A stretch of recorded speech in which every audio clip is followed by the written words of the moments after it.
سیدنا اکرمہ رضی اللہ تعالیٰ عنہ فرماتے ہیں کہ ایک ملک کا بادشاہ بہت ظالم اور کنجوس تھا، بڑا ظالم بادشاہ، اور ایسا عجیب و غریب کنجوس کہ اس نے اعلان کر دیا کہ میرے ملک میں اگر کسی نے مسکین یا فقیر کو صدقہ کیا تو اس کے کوئی غریب کی مدد نہ کرے، اگر ایسا کوئی کرے گا تو میں اس کے ہاتھ کاٹ دوں گا. یعنی خود غریب کی مدد بھی نہیں کرنی اور پورے ملک میں بھی کوئی غریب کی مدد نہ کرے. بڑا عجیب و غریب اعلان تھا. اچھا جناب، اب ایک خاتون تھی، لوگ تو خوف سے ڈر گئے تھے، کوئی صدقہ نہیں دے رہا تھا، کوئی خیرات نہیں دے رہا تھا. ایک دن فقیر مجبور ہو کر ایک عورت کے پاس آیا اور کہا مجھے اللہ کے راہ میں کچھ دو، میں بہت بھوکا ہوں، کھانے کے لیے کچھ نہیں. وہ عورت نے بھی بادشاہ کا اعلان سنا ہوا تھا، وہ بھی ڈری ہوئی تھی. اس نے بھی صدقہ دینے سے اس نے سوچا کہ صدقہ دوں گی تو میرے بھی ہاتھ کٹ جائیں گے. لیکن فقیر نے کہا مجھے اللہ عز و جل کی رضا کی خاطر کچھ تو کھانے کو دے دو. وہ التجا کرتا رہا. آخر اس عورت کے دل میں رحم آ گیا. اس عورت نے اس فقیر کو صدقہ دے دیا، کھانے کو دے دیا. اب 2 روٹیاں دی اسے کھانے کو. فقیر روٹیاں لے کر دعائیں دیتا ہوا چلا گیا.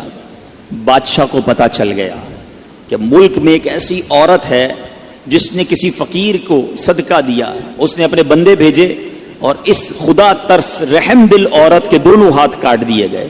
اس کے دونوں ہاتھ کٹ گئے. اب میٹھے اسلامی بھائیوں، کچھ عرصے کے بعد بادشاہ نے اپنی والدہ سے کہا کہ مجھے اپنی مملکت کی سب سے حسین لڑکی سے شادی کرنی ہے.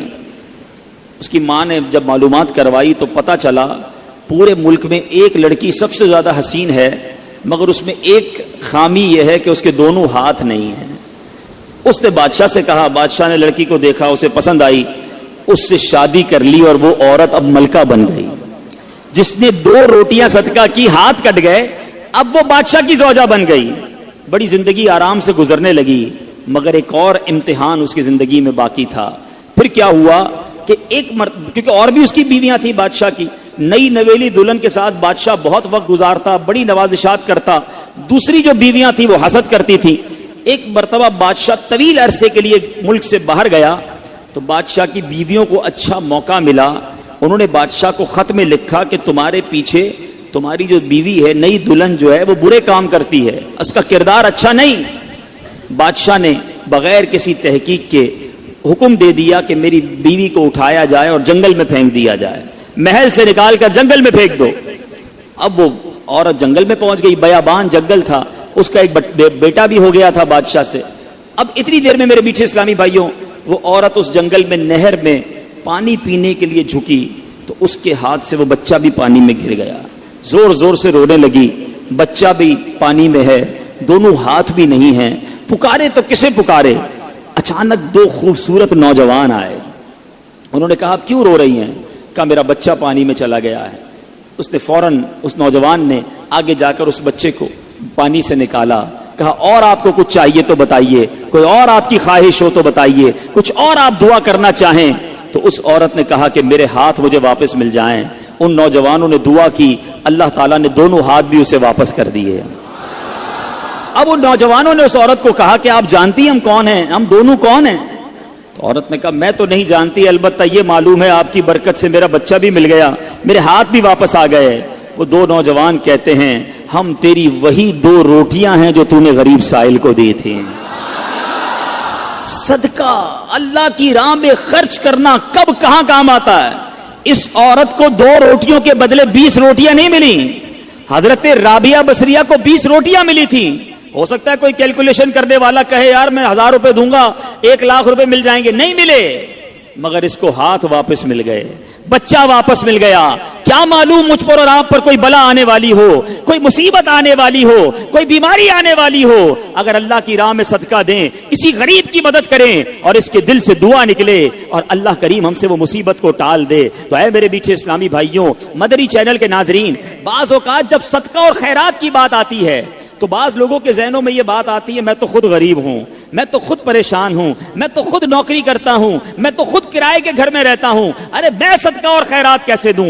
یہ غلطی ہے میرے میٹھے اسلامی بھائیوں. یاد رکھیے اللہ تبارک و تعالیٰ کی بارگاہ میں اخلاص دیکھا جاتا ہے.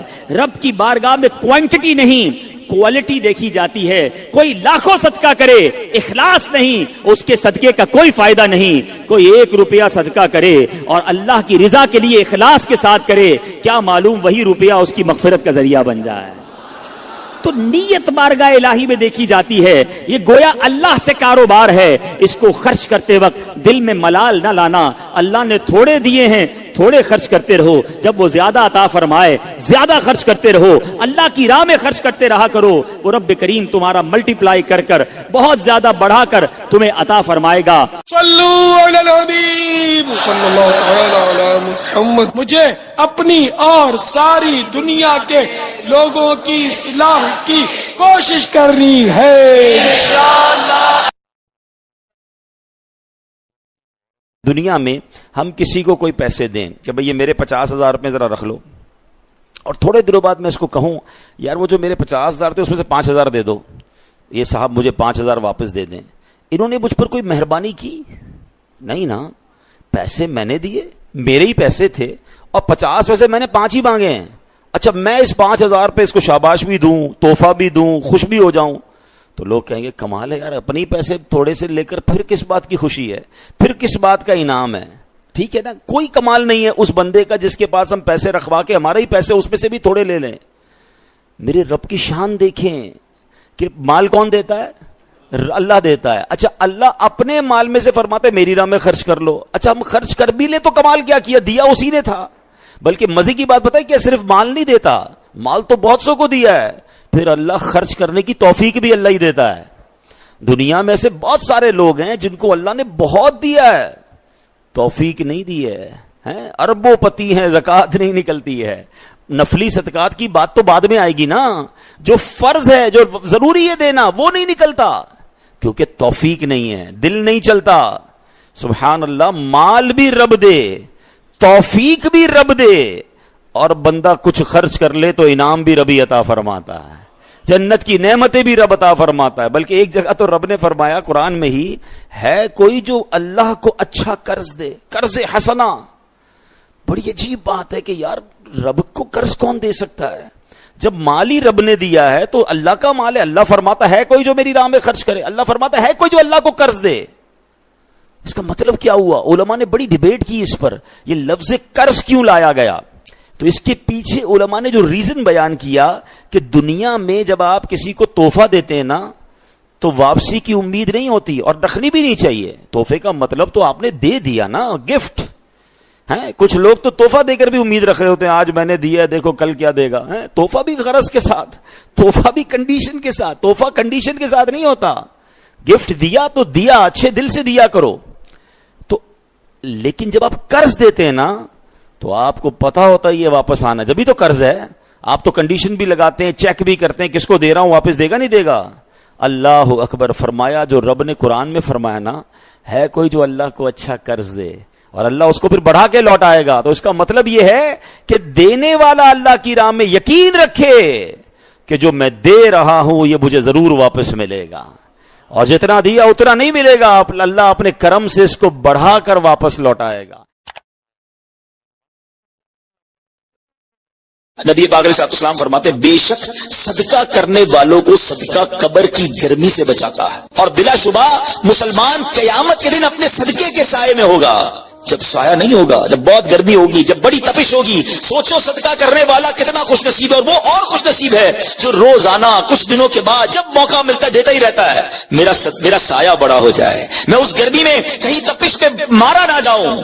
اگر اس نیت سے صدقہ دو کہ مولا کریم قیامت کے دن کی گرمی سے بچا لیجیے, تو انشاءاللہ صدقہ دینے کا لطف بھی اور آئے گا. یا الہی گرمی محشر سے جب پڑ کے بدر دامن محبوب کی ٹھنڈی ہوا کا ساتھ ہو. یا الہی جب زبانیں باہر آئے پیاس سے ساقی کوثر شہے شہید و عطا کا ساتھ ہو. میرے بیٹے اسلامی بھائیوں, صدقہ دینے میں بڑی جس کو کہنا خوشی دلی کے ساتھ آگے بڑھ بڑھ کر ان موقعوں سے فائدہ اٹھانا چاہیے. صدقہ عمر میں اضافے کا بھی باعث بنتا ہے. جی ہاں, بڑا کمال کا واقعہ ہے. حضرت عیسیٰ علیہ السلام کے زمانے میں ایک دھوبی تھا, لوگوں کے کپڑے آپس میں تبدیل کر دیتا تھا. تو لوگوں نے حضرت عیسیٰ علیہ السلام کو اس کے بارے میں بتایا کہ حضور یہ بندہ بڑا گڑبڑ بندہ ہے, سب کے کپڑے ملا دیتا ہے, تو آپ جو ہے اس بندے کے لیے کچھ کیجئے. آپ نے اللہ کی بارگاہ میں اس کی ہلاکت کی دعا کر دی. وہ بندہ دھوبی اپنے معمول سے گھر سے نکلا, اس کے پاس 3 روٹیاں تھیں. ایک ایک سائل آیا تو اس نے ایک روٹی اسے دے دی. سائل نے دعا دی, اللہ تعالیٰ تجھ سے آفات سماویہ یعنی آسمانی آفتیں سے تجھے بچا لے. وہ بھی نے اس دعا سے بڑا متاثر ہوا, ایک اور روٹی دے دی. اس سائل نے دعا کی کہ اللہ تعالیٰ تجھے جملہ آفتوں سے محفوظ رکھے. اس نے تیسری روٹی بھی دے دی. تو دھوبی سے اس سائل نے دعا کی اللہ تعالیٰ تجھے توبہ کی بھی توفیق عطا فرما. اب ایک بڑا سانپ جو ہے اس کی گٹھڑی میں داخل ہو چکا تھا, کیونکہ اب اس کی ہلاکت کی دعا ہو گئی تھی. اس سانپ کی گویا قدرتی یہ ڈیوٹی لگائی گئی تھی کہ اس دھوبی کو کاٹنا ہے. جب دھوبی کپڑے لینے کے ارادے سے اس نے گٹھڑی کے اندر ہاتھ ڈالا تو فرشتے نے اس سانپ کو لوہے کی ایک لگام ڈال دی اور وہ دھوبی سلامتی کے ساتھ واپس آ گیا. دھوبی کو پتہ ہی نہیں چلا کیا ہوا ہے. لوگوں نے حضرت عیسیٰ علیہ السلام سے عرض کی کہ اے روح اللہ, دھوبی تو صحیح سلامت واپس آ گیا, آپ نے تو اس کی ہلاکت کی دعا کی تھی, آپ تو اللہ کے نبی ہیں, ذرا سنو. حضرت عیسیٰ علیہ السلام نے اس دھوبی کو بلایا, فرمایا بتاؤ تم نے کون سی بھلائی کی ہے؟ کہتا 3 روٹیاں تھیں, تینوں اللہ کی راہ میں صدقہ کی, اور وہ مجھے فقیر جو تھا وہ ہاتھ اٹھا کر جھولیاں اٹھا کر دعائیں دیتا رہا. تو آپ علیہ السلام نے اس سانپ سے پوچھا کہ تم نے اسے قتل کیوں نہیں کیا؟ تو سانپ نے عرض کی اے اللہ کے نبی, اللہ عز و جل نے آپ کی دعا قبول فرما لی تھی اور مجھے اس کو ہلاک کرنے کے لیے بھیجا تھا. جب اس دھوبی نے سائل کو صدقہ دیا تو ایک فرشتے نے آ کر مجھے لوہے کی لگام ڈال دی. جب لوگوں نے بات سنی, دھوبی نے یہ بات سنی, اسے بڑا تعجب ہوا کہ اتنا گناہگار, میں لوگوں کو اتنی تکلیف پہنچانے والا, صرف ایک نیکی کی اور مجھے آفت سے بچا لیا گیا. اس دھوبی نے توبہ کر لی کیونکہ اس سائل نے توبہ کی بھی دعا کی تھی. تو پتہ یہ چلا آفتوں سے بچنا چاہتے ہیں, مصیبتوں سے بچنا چاہتے ہیں. آج کل تو کرونا وائرس کا زمانہ ہے, بلاؤں کا زمانہ ہے. ارے اس میں تو زیادہ صدقہ دینا چاہیے, اپنے نام کا بھی, بچوں کے نام کا بھی, فیملی کے ہر فرد کے نام پر صدقہ نکالتے رہیں کہ یا اللہ صدقے کی برکت سے ان بلاؤں ان وباؤں سے بچانا. ارے وباؤں سے, بلاؤں سے, آنے والی مصیبتوں سے صدقہ کیسے بچاتا ہے کہ سنیے, ایک شخص سیدنا ابو ہریرہ رضی اللہ تعالیٰ عنہ کی بارگاہ میں حاضر ہوا. کہنے لگا حضور میرا بیٹا سمندری سفر پر گیا ہے, آپ اس کے لیے دعا فرمائیں. آپ رضی اللہ تعالیٰ عنہ نے فرمایا اس کی طرف سے صدقہ دو, سفر پر جایا کرو نا, صدقہ دے کے جایا کرو. بیٹا یا فیملی کا کوئی فرد سفر پر ہے, صدقہ دو کہ خیر سے واپس آ جائے. سیدنا ابو ہریرہ رضی اللہ تعالیٰ عنہ نے فرمایا سمندری سفر پر ہے, اس کے لیے صدقہ دو. اس وقت سمندر میں موجیں اٹھ رہی تھی. یہاں باپ اور حضرت ابو ہریرہ رضی اللہ تعالیٰ عنہ میں گفتگو ہو رہی ہے, این اسی وقت ادھر سمندر میں موجیں اٹھ رہی تھی, جہاز ڈوبنے کے قریب تھا. ادھر اس کے والد نے اللہ کی راہ میں صدقہ دیا اور وہاں کہنے والے کو کہتے ہوئے سنا گیا اے سواروں تمہارے لیے سلامتی ہے, بے شک اللہ تعالیٰ نے فدیہ قبول فرما لیا. بیٹا سفر سے واپس آیا, اپنے والد کو سارا واقعہ سنایا کہ جہاز موجوں میں تھا, قریب تھا کہ ڈوب جاتا, مگر پھر ایک ندا آئی کہ تمہارے لیے جو صدقہ دیا گیا ہے وہ قبول کر لیا گیا ہے. تو اے میرے بیچ اسلامی بھائیوں, میں نے آپ کو احادیث بھی سنائی ہیں, آپ کو واقعات بھی سنا رہا ہوں کہ صدقہ بلاؤں کو ٹالتا ہے, صدقہ بیماریوں کو ٹالتا ہے. آپ نبی پاک علیہ الصلوۃ والسلام کی زبانی ایک خوبصورت واقعہ آپ کو سناتا ہوں. پیارے آقا علیہ الصلوۃ والسلام نے یہ واقعہ صحابہ کرام کو سنایا. واقعہ کیا ہے؟ میرے آقا فرماتے ایک عورت کے منہ میں لقمہ تھا, کھانا کھا رہی تھی, ہاتھ میں لقمہ اور منہ میں ڈال لیا. اتنے میں دروازے پر ایک سائل آیا. وہ عورت کیسی توکل والی, کیسی صدقہ دینے والی, کتنا اللہ کی راہ میں خرچ کرنے والی تھی کہ وہ لقمہ اس نے منہ سے روکا اور سائل کو دے دیا کہ یہ کھا لے, میں بھوکی ٹھیک ہوں, یہ بیچارہ غریب ہے, دے دیا اسے. چھوٹی سی بات تھی. ایک لقمہ کیا ہوتا ہے؟ کچھ لوگ یہ کہتے ہیں پیسے تھوڑے جیب میں, 5 10 15 روپے 50 روپے 100 روپے کے صدقے سے کیا ہوگا, میں تو خود غریب ہوں. سنو, ایک ہی لقمہ تھا نا, دیگ نہیں تھی بریانی کی, ایک لقمہ تھا. اور یہ واقعہ سرور کائنات علیہ الصلوۃ والسلام اپنے صحابہ کو سنا رہے ہیں. فرمایا وہ لقمہ اس عورت نے روکا اور فقیر کو دے دیا. اب اس عورت کے کچھ عرصے بعد بچے کی ولادت ہوئی. بچہ تھوڑا سا بڑا ہوا, باہر ماں کے ساتھ چلنے لگا, گھومنے پھرنے لگا. تو باہر گیا تو ایک بھیڑیا آیا اور بھیڑیا آ کر اس کے بچے کو اس نے منہ سے پکڑا اور بھاگ. ماں پیچھے بھاگ رہی, میرا بیٹا میرا بچہ, اور بھیڑیا آگے بھاگ رہا ہے. اللہ اکبر.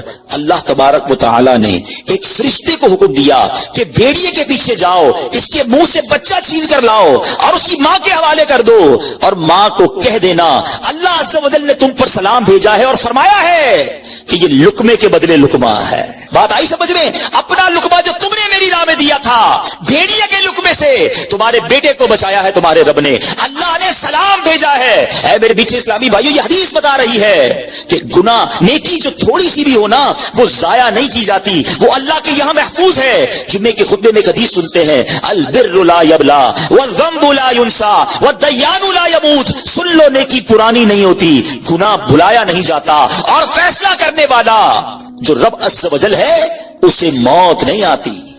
اب ہمیں سوچنا ہے کہ ہم نیکی کر بھی رہے ہیں کہ نہیں, کہ گناہ کر کر کے اپنے اکاؤنٹ کو بھری جا رہے ہیں.